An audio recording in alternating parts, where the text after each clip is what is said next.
Well, these words of Jesus, these words that we've heard, are the words of Jesus as he speaks about the final day of judgment, a time of both jubilation as Jesus returns, as he promises to do, and when all things will be renewed and made right.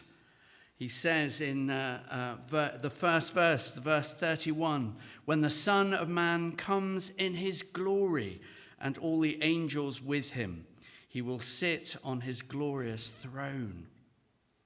This parable describes the time when Jesus will judge all nations and all people, a time when he will divide us, all people, into two groups. To the right, the sheep. To the left, the goats. Now, I got my left and my rights there. It was right for you, but wrong for me. But each of those groups will then receive their eternal, their everlasting inheritance. For the sheep, we read in verse 34, come, you who are blessed by my Father, take your inheritance, the kingdom prepared for you since the creation of the world.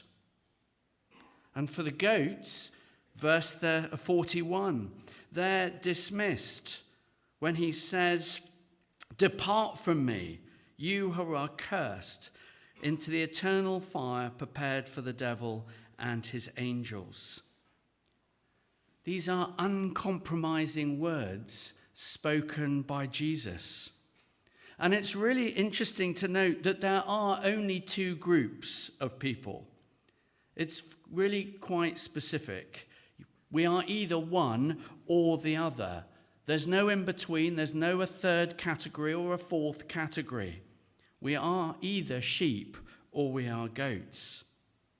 And depending on what we are and the decisions we make, that affects our eternal destiny. This is sobering stuff. There are no half measures or shades of grey here. There is black and white, light or darkness.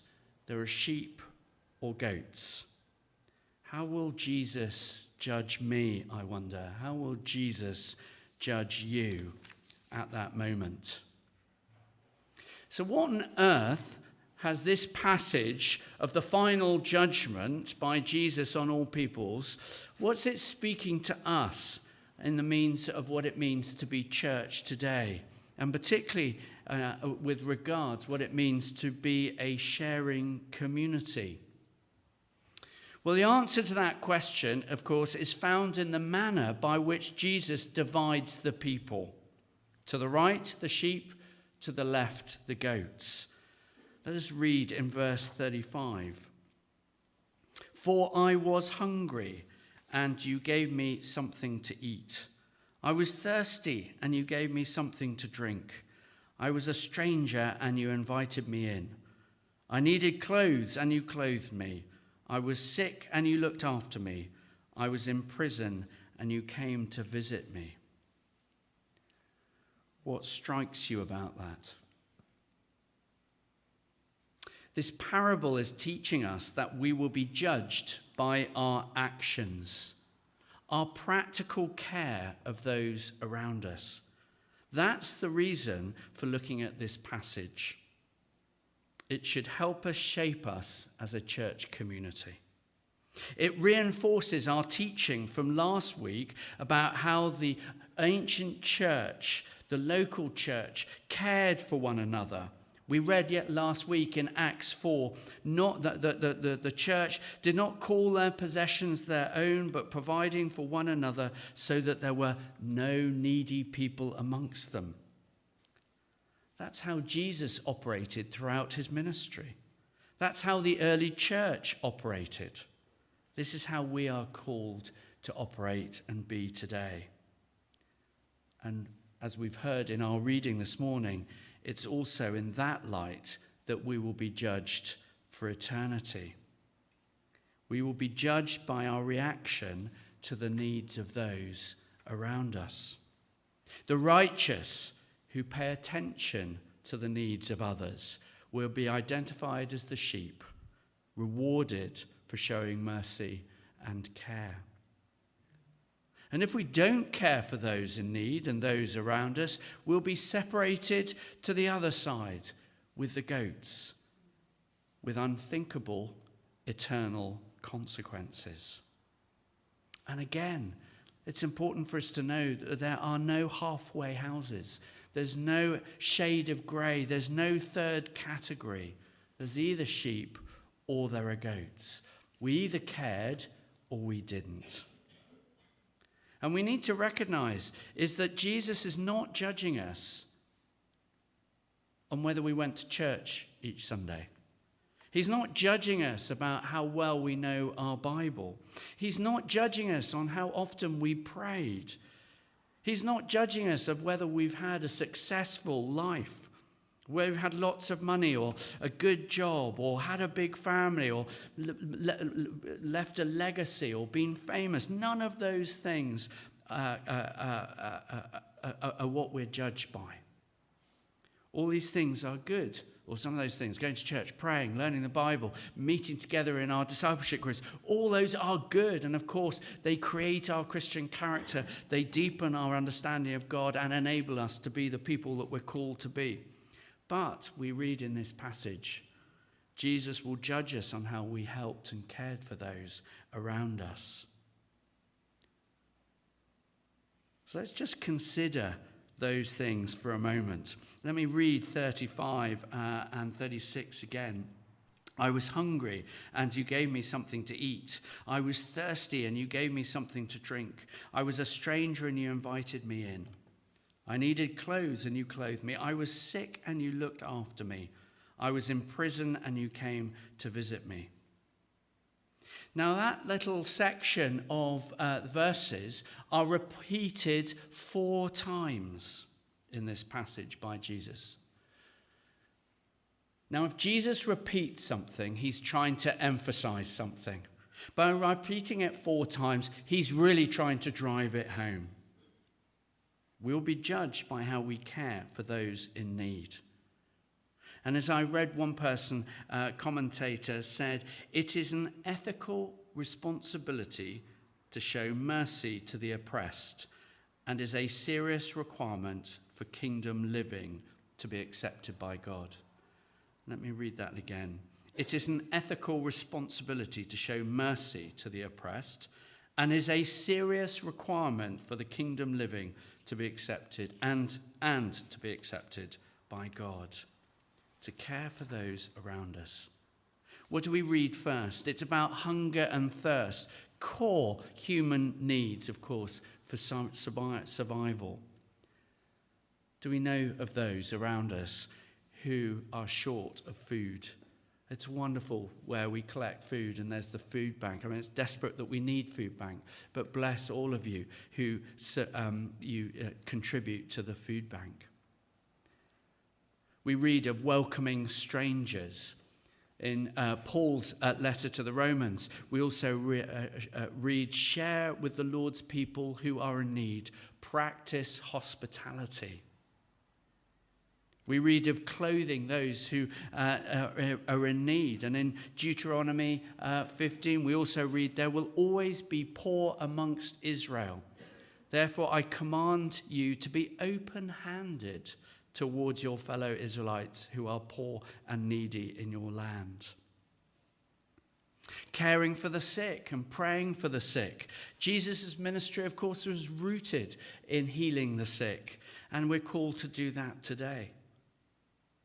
And of course, visiting prisoners. In Hebrews, the writer also writes, continue to remember those in prison as if you were together with them in prison. Those who are mistreated as if you yourself were suffering. And of course, there's reference to physical prisoners who are actually in prison. But think of those people who are prisoned in very different ways. What about the elderly and the vulnerable who might be prisoners in their own home? What about the long-term sick, physically or mentally, who are trapped as a result of that?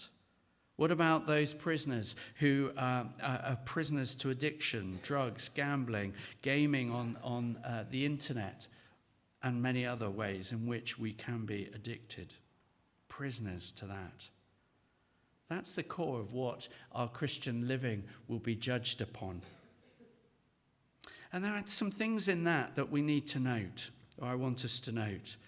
The first thing is the help that we're being called to do is simple and basic and critical for us to flourish. All of us can do these things. We can all share the kindness of a word of encouragement. We can all share some food for someone in need. We can all share that second coat that we have to someone who needs it.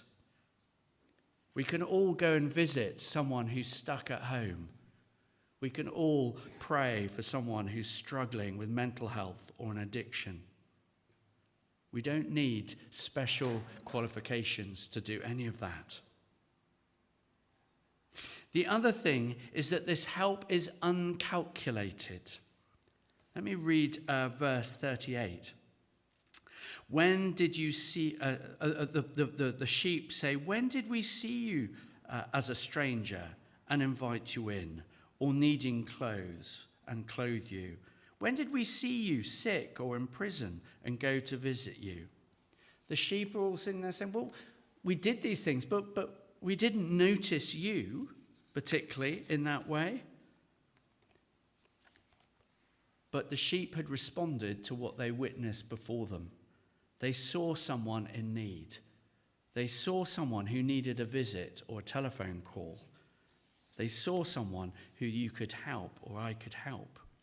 And we just responded in compassion. And of course, Jesus tells us, well, having responded to that person, you were in fact responding to me. But what was in contrast for the goats? They asked, when did we see you? Let me put it another way. The goats are saying, oh, if we had known it was you, Jesus, we would have helped. We would have visited. We would have done something. I.e., the goats would have responded out of their own self-interest because they recognized they were serving Jesus. Oh my goodness, how that cuts me to the heart with the times that I've missed those moments where I have passed that person past in need, or not shared, or not spoken, and suddenly thought because I was thinking about myself and not responding to the person in need. That's what the goats were doing. They were looking for Jesus, or were more interested in trying to impress Jesus, or that was their heart attitude, than really thinking about that poor person, that homeless person, that person struggling. And of course, all of these things take us right back, isn't it, to our core teaching that we've been doing in the spring about mission-shaped living, about being on our front lines, about living ordinary lives, being who you are called and I'm called to be in our ordinary places, isn't it? It's about the kindly word. It's about the sharing of life around those around us. It's not some big, complicated mission. It's about loving those in our neighbourhood and in our community, which is what we've been teaching and talking about over the last year. But let me also give a warning to us all, because this is not what Jesus is not doing is promoting a model of salvation by works. We are not in this way earning our way into heaven and into salvation. Just remind you a couple of things in letters to the Ephesians and also James's letter. For it is by grace that you have been saved through faith, not by works, so that no one can boast. Okay? We don't get saved because of our good works. We are saved because we've said yes to Jesus and believe he is the Son of God. The same way in the letter to James. What good is it if someone claims to have faith but has no deeds? Can such faith save them? Suppose a brother or a sister is without clothes and daily food. If one of you says to them, go in peace, keep warm and well fed, but does nothing about their physical needs, what good is it? In the same way, faith by itself, if not accompanied by action, is dead. That's James chapter 2. Good works, love in action, acts of care and compassion are a response to and proof of our faith. So our good deeds are the fruit of the faith that we hold in our hearts. We are not saved by the good works. We can't earn our way into heaven or eternity. No, we're saved by faith, believing in Jesus. But Jesus challenges us because he will judge us by our actions and our outworking of our faith. These are sobering thoughts, but good and challenging and affirming thoughts as well, as to how we're supposed to express our Christian faith in the everyday, in the ordinary, in the mundane, in the places and spaces that we dwell 24/7. And of course, none of this should surprise us, should it? It's very much at the heart of Jesus' ministry, and we witness it throughout his whole ministry. And we witness it as a result of what Jesus says are the two key commandments, or the most important commandments. To love God with all our heart, mind, and soul. And then he goes on to say, and the second greatest commandment is love your neighbor as yourself. So care and compassion for those around us are at the heart of living out our Christian faith, and therefore being the community of sharing that we're talking about. Jesus teaches us and shows us that there are real consequences to our choices. Again, it is sobering to reflect on the times I know that I failed to stop and help. And I suppose the invitation is for all of us this morning, is are we going to remain alert and aware of those around us in the places and spaces that we inhabit? Does our faith in Jesus Christ have an outward expression in practical ways? Because Jesus tells us that's how he's going to judge us on that final glorious judgment day. For I was hungry, and you gave me something to eat. I was thirsty, and you gave me something to drink. I was a stranger, and you invited me in. I needed clothes, and you clothed me. I was in prison, and you came to visit me. That's what Jesus asks us to do each day, every day. The simplest ways of caring for the world around us, and we're all able to do it. We don't need anything special qualifying. And that's the invitation for us today as we continue to grow into what it means to be the church here and now, and to share amongst one another and to care for one another. So let's have a moment of quiet and just ask the Lord for yourself. Holy Spirit, come and speak to you. Where do you need to hear? What bit of that do you need to hear this morning?